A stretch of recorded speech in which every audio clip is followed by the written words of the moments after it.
til dere som her. Fra cockpit her. Litt informasjon hvorfor vi så her og venter. Vi har litt dårlig samvittighet for de folka som skal være med oss fra Tromsø. De har nå sittet i flyet og ventet en stund, for gaten deres der borte, den der broen, den har ikke virket. Så de har ikke fått åpnet flyet. Og det er jo for dumt å la de være igjen på grunn av sånne ting. Så vi har så fine flyforhold, og vi kommer til å lande pluss minus på rute uansett. Så vi drøyer det til vi får med oss de 8. Så får alle sammen vært med oss. Så vi får bare smøre oss med litt tålmodighet, bare snakke om en 5-10 minutter kanskje. Så det gjør at vi blir 5-6 minutter sen ut herfra.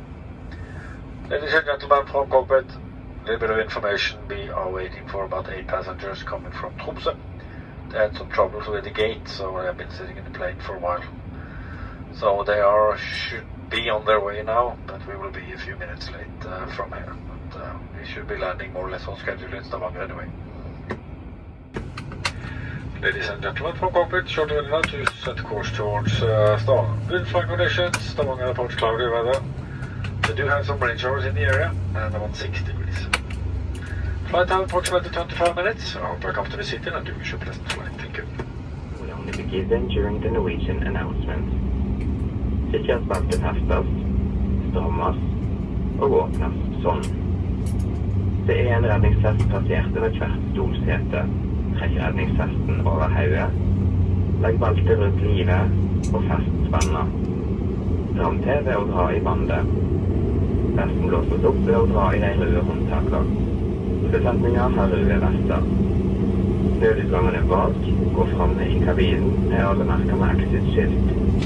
Lysene langs gulvet vil vise veien ut. Legg merke til nærmeste nødutgang. En detaljert sikkerhetsinformasjon er beskrevet på Station Board-kortet som ligger i sonummer framfor dere.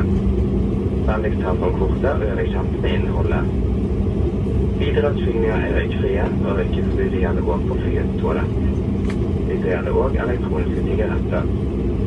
Se gjerne kontakt med kabinbesetninger om det er spørsmål. Takk for oppmerksomheten. Vi ønsker dere hyggelig reise.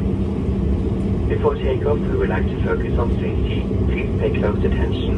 Electronic devices may be used as long as flight mode is activated. Large electronic devices must be switched off and placed in your hand luggage during takeoff and landing. Please store your hand luggage under the seat in front of you or in the overhead compartment. In the unlikely event of an emergency evacuation, leave all your luggage behind. Raise your seat back down over and tray table to an upright position and open the window blind. Fasten your safety belt. For safety reasons, we recommend that you keep your safety belt fastened whenever seated. All our safety information is shown on the safety board card placed on the seat in front of you. Please make yourself familiar with its content. There is a life vest in the bag under your seat. The emergency exits in the rear and forward part of the cabin are all marked with exit signs. The way to these exits